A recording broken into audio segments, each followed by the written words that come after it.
नमस्ते. मी गणेश खेडकर एज्युकल्चर मध्ये तुमचं स्वागत करतो. आज आपण टायगर रिझर्व्ह हा जो टॉपिक आहे तो करंट अल्गोरिदम या युट्यूब सिरीज मध्ये पाहणार आहोत. नुकताच 58वा टायगर रिझर्व्ह डिक्लेअर केलेला आहे. मग आपण त्या अनुषंगाने आपल्याला काय क्वेश्चन येऊ शकतात ती सगळी माहिती आज आपण इथं पाहूयात. पहा, 8 मार्च 2025 ला 58वा टायगर रिझर्व्ह डिक्लेअर केलेला आहे. माधव नॅशनल पार्क जे आहे नॅशनल पार्क त्याला आता टायगर रिझर्व्हचा दर्जा दिलेला आपल्याला इथं पाहता येतो आणि तो मध्य प्रदेश मधला 9वा टायगर रिझर्व्ह आहे. मध्य प्रदेशमध्ये सर्वाधिक टायगर रिझर्व्ह आहेत. या अनुषंगाने आज आपण सगळी माहिती पाहूयात. टायगर रिझर्व्ह डिक्लेअर कोण करतं तर राज्य सरकार घोषित करतं, परंतु त्याला एनटीसीए ची शिफारस लागत असते. आता ही एनटीसीए काय आहे तर नॅशनल टायगर कन्झर्वेशन ऑथॉरिटी असा त्याचा फुल फॉर्म आहे. ती 2005 ला स्थापन झालेली आहे आणि तिची स्थापना जी आहे WPA 1972. WPA म्हणजे काय? वाईल्ड लाईफ प्रोटेक्शन ऍक्ट 1972 अंतर्गत त्याची स्थापना झालेली आहे. म्हणून ते एक कायद्याद्वारे स्थापित झाले असल्यामुळे त्याला आपण स्टॅच्युटरी किंवा मराठीत वैधानिक बॉडी असं म्हणतो. या एनटीसीए चे जे चेअरमन असतात ते आपल्या देशाचे जे पर्यावरण मंत्री असतात ते आपल्याला चेअरमन म्हणून याचं काम करताना पाहता येतात. आता हे जे टायगर रिझर्व्ह आहेत 58 टायगर रिझर्व्ह आहेत त्यांचा पूर्ण एरिया भारताच्या 2.3% इतका त्याचा एरिया कव्हर करतात. 82,000 स्क्वेअर किलोमीटर पेक्षा जास्त एरिया त्यांनी कव्हर केलेला आहे.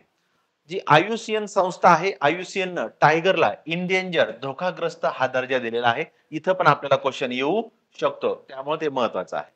WPA 1972 wild life protection act 1972 अंतर्गत वाघाला त्याने अनुसूची 1 चा दर्जा दिलेला आहे. म्हणजे या प्राण्याची शिकार फार अपवादात्मक परिस्थितीत करता येते. ते अपवाद काय आहेत? जर तो वाघ आजारी असेल किंवा परत तंदुरुस्त होऊ शकत नाही त्यावेळेस त्याची शिकार करायला परवानगी दिली जाते किंवा त्याच्यामुळे मानवास धोका असेल तरच त्याची शिकार करायला परवानगी दिली जाते. सध्या भारतात 58 टायगर रिझर्व्ह आहेत. आपण रिसेंटचे 4 जे आहेत ते इथं पाहून घेऊयात. मध्य प्रदेश मधले 2 आहेत 57 आणि 58. 58 आहे माधव नॅशनल पार्क जे आहे 1956 ला स्थापन झालेला आहे. त्याला आता टायगर रिझर्व्हचा दर्जा दिलेला आहे. मार्च 2025 मध्ये त्याला हा दर्जा दिलेला आहे. त्यानंतर 57 आहे रतापानी, हा पण मध्य प्रदेश मधला आहे, डिसेंबर 2024 ला आहे. 56 आहे छत्तीसगड मधला गुरु घासीदास आणि 55 आहे राजस्थान मधला धौरपुर करोली. असे 4 टायगर रिझर्व्ह रिसेंटचे आहेत ते पण आपण इथं पाहून ठेवलेले पाहता येतात. आता भारतामध्ये टोटल 58 टायगर रिझर्व्ह आहेत. 18 राज्य आहेत. त्या 18 राज्यामध्ये टायगर आपल्याला पाहता येतो. जगाचा जर विचार केला जगामध्ये भारतात सर्वाधिक 3682 टायगर आपल्याला पाहता येतात. 2 नंबरला रशियाचा नंबर आहे, 3 नंबर बांगलादेश आहे, नंतर इंडोनेशिया आणि नंतर नेपाळ आपल्याला पाहता येतो. यापूर्वी जगामध्ये 13 देशामध्ये टायगर रिझर्व्ह होते. आता सध्या 10 देश आहेत, त्याचे नाव आपण पुढे पाहूयात. भारतामधले हे राज्यांची 18 राज्यांची इथं तुम्हाला मी लिस्ट दिलेली आहे. मध्य प्रदेशमध्ये 9 आहेत आणि महाराष्ट्रात 6 आपल्याला पाहता येतात. मग ही राज्याची लिस्ट आहे. आता आपल्याला काय होतं, एक तर इथं प्रश्न विचारला जाऊ शकतो कोणत्या राज्यात किती टायगर रिझर्व्ह आहेत किंवा काही ठराविक टायगर रिझर्व्हचं नाव विचारलं जाऊ शकतं आणि कोणत्या राज्यामध्ये आहेत ते आपल्याला विचारलं जाऊ शकतं. त्या अनुषंगाने आपण पाहूया. ही सगळी लिस्ट आहे. एनटीसीए च्या वेबसाईटवरला हा मॅप आहे. याच्यामध्ये आपल्याला लक्षात ठेवण्यासारखे जे आहेत वाल्मिकी जे आहे बिहार मधलं वाल्मिकी आहे ते लक्षात ठेवा. आपण लिस्ट जेव्हा तुम्ही पाहाल बिहार मध्ये एकच दाखवलेलं आहे. हे इकडच्या बाजूला राज्याचे शॉर्ट फॉर्म लिहिलेले आहे कारण ते लिहिण्याला सोपं जावं म्हणून ते केलेलं आहे. बिहार मधलं एक पाहिलेलं आहे आपण. नंतर छत्तीसगड ओडिसा मधले 2 आहेत, एक सिमलीपाल आणि सतकोशिया ते आपण पाहिलेले आहेत. त्याच्यानंतर झारखंड मधलं पलामाऊ आहे. झारखंड मध्ये आपण एक टायगर रिझर्व्ह दिलेला आहे, त्याचं आपण नाव पाहिलेलं आहे. दंफा जे आहे हे मिझोरम मधलं आहे, ते आपल्याला विचारलं जातं. मिझोरम मध्ये आपण एक टायगर रिझर्व्ह पाहिलेला आहे. ठीक आहे. आता हे टायगर रिझर्व्हचं नाव आणि ते राज्य लक्षात ठेवायचं आहे. आता पुढचं आहे पक्के हे युपीसी ला पण विचारलेलं आहे. कोणत्या राज्यात मध्ये आहे? अरुणाचल प्रदेश मध्ये आहे. कामलांग आहे आणि नामदफा असे 3 अरुणाचल प्रदेश मध्ये आपल्याला पाहता येतात. बाकी सगळे आपल्याला आसाम मधले पाहता येतात. त्याच्यानंतर महाराष्ट्रामधले आहेत आपल्याला 6 चे 6 माहीतच असतात, ते इथं दिलेले आहेत. आणि या भागामध्ये जे नागपूर आहे नागपूरला 2011 मध्ये टायगर कॅपिटलचा दर्जा दिलेला आपल्याला पाहता येतो. ही सगळी लिस्ट आहे, ती लिस्ट तुम्हाला इथं पाहता येईल. हे तुम्हाला मी पीडीएफ मध्ये पण उपलब्ध करून देतो. आता आपण टायगर रिझर्व्ह आहेत 58 टायगर रिझर्व्हचे आपण माहिती बघितलेली आहे, कुठे लोकेशन आहे. याच्यावर आणखीन आपल्याला प्रश्न विचारला जाऊ शकतो ते प्रोजेक्ट टायगर हा प्रकल्पाविषयी. 1 एप्रिल 1973 ला जिम कॉर्बेट नॅशनल पार्क जे आहे उत्तराखंड मधलं, इथं जिम कॉर्बेट नॅशनल पार्क आहे आणि त्याच्यावरती राजाजी नॅशनल टायगर रिझर्व्ह आहे, दोन्ही पण लक्षात ठेवा. तिथं ते सुरू झालेलं आपल्याला पाहता येतंय. 1973 ला ज्यावेळेस टायगर रिझर्व्ह डिक्लेअर केले त्यावेळेस 9 टायगर रिझर्व्ह होते. आता सध्याची संख्या 58 आहे. आणि 29 जुलै 2023 ला प्रोजेक्ट टायगरला 50 वर्ष पूर्ण झालेले पाहता येतात. प्रोजेक्ट टायगर विषयी आपल्याला विचारलं जाऊ शकतं. दुसरा एरिया आहे इथं विचारलं जाऊ शकतं व्याघ्र गणना जी आहे, टायगर सेन्सस जी म्हणतो आपण, ती दर 4 वर्षाने होते, लक्षात ठेवा. पहिली जी आहे 2006 ला झालेली आहे.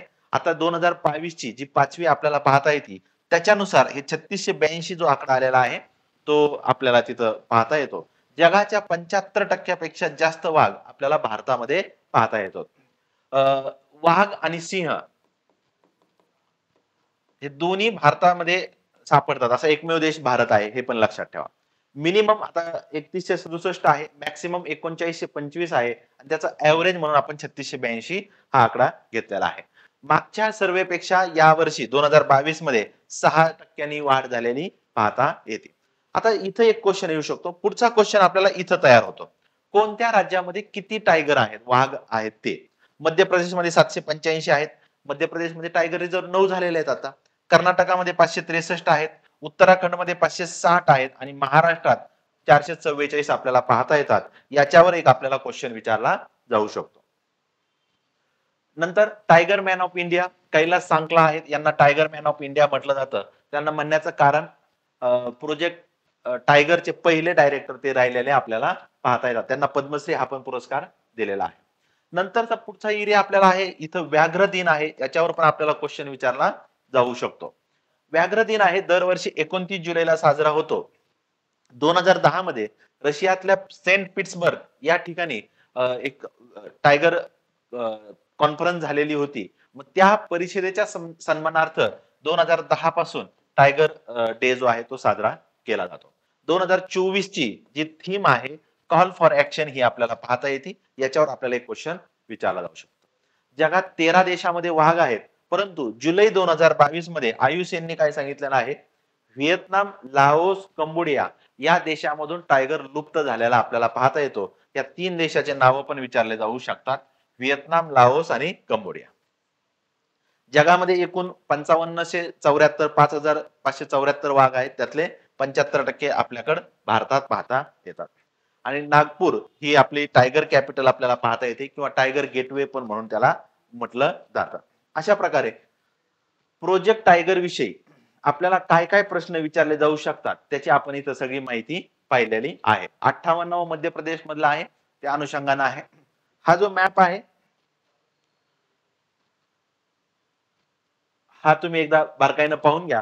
याच्यामध्ये कुठं काय लोकेशन आहेत, पण जनरली सगळं करायचं गरज नाही. तर हे जे मी हायलाइट केलेले आहेत एवढे जरी केले तरी तुम्हाला ते सफिशियंट आहे. अशा प्रकारे आज आपण प्रोजेक्ट टायगर आणि टायगर रिझर्व्ह याच्याविषयीची माहिती पाहिलेली आहे. करंट अल्गोरिदम या बॅचच्या याच्यामध्ये आपण दरवेळेस नवीन नवीन मुद्दा जो आहे आणि जो परीक्षेसाठी महत्वाचा आहे, परीक्षेसाठी आवश्यक तेवढीच माहिती सांगायचा इथं प्रयत्न करत असतो. आज आपण इथं थांबूयात. थँक्यू. नमस्ते, मी गणेश खेडकर एग्रीकल्चर मध्ये तुमचं स्वागत करतो. आपण 29 जून 2025 रोजी होणाऱ्या ग्रुप बी बेस परीक्षेसाठी पॉलिटीची पीवायक्यू अल्गोरिदम बॅच सुरू केलेली आहे. या बॅच मध्ये 2017 ते 23 या दरम्यान पीएसआय, एसटीआय, एसओ, एएसओ आणि एसआर यांचे जे काही 20 पेपर झालेले आहेत, त्या 20 पेपर मध्ये 500च्या प्लस टोटल 510 प्लस क्वेश्चन आहेत. ते सर्व बायलिंग्युअल फॉर्मॅट मध्ये डिस्कस केलेले तुम्हाला पाहायला मिळतील. आता या बॅचचं वैशिष्ट्य मी तुम्हाला थोडक्यात सांगतो.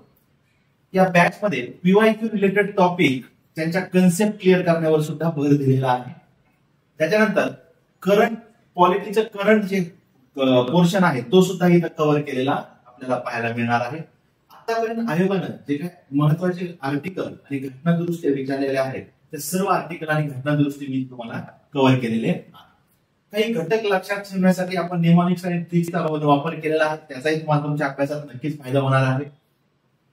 इथून पुढे आता एखाद्या टॉपिकवर क्वेश्चन आलेला आहे, आपण पीवायक्यू पाहिलेला आहे, परंतु इथून पुढे काय एक्सपेक्ट आहे ते पॉइंट किंवा ते घटक सुद्धा इथे मी कव्हर केलेले तुम्हाला पाहायला मिळणार आहे. त्याच्यानंतर आपण या बॅच मध्ये व्हर्टिकल आणि हॉरिझॉन्टल अप्रोचचा वापर केलेला आहे.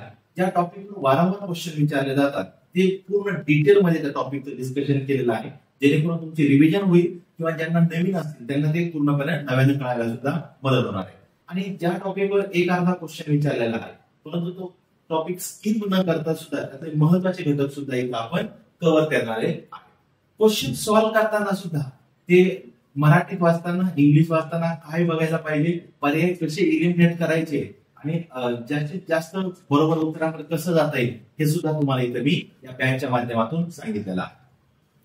ही बॅच जी आहे ती तुम्हाला एज्युकल्चरच्या ऍपवर उपलब्ध आहे. ती बॅच तुम्ही डाउनलोड करू शकता. ही फक्त पॉलिटी रिलेटेड जरी बॅच असेल पण त्या जी काही मेथडने घेतलेला आहे त्या मेथडचा तुम्हाला उपयोग इतरही विषयामध्ये नक्कीच त्याचा फायदा होणार आहे. ज्या मुलांना चांगले मार्क्स येत आहेत पॉलिटीमध्ये, चांगले मार्क्स, माझा अभ्यास चांगला झालाय म्हणजे मला चांगले मार्क्स आले असाच असला पाहिजे. त्यामध्ये जर तुम्हाला 13+ मार्क्स येत असतील तर वेल अँड गुड, पण ज्यांना कमी मार्क्स येत असतील त्यांना अबोव ऍव्हरेज मार्क कसे जातील त्याच्यासाठी या बॅचचा नक्कीच फायदा होणार आहे. ती बॅच तुम्ही जॉईन करू शकता आणि तुम्हाला तुमच्या अभ्यासात त्याचा फायदा नक्कीच होईल. थँक्यू.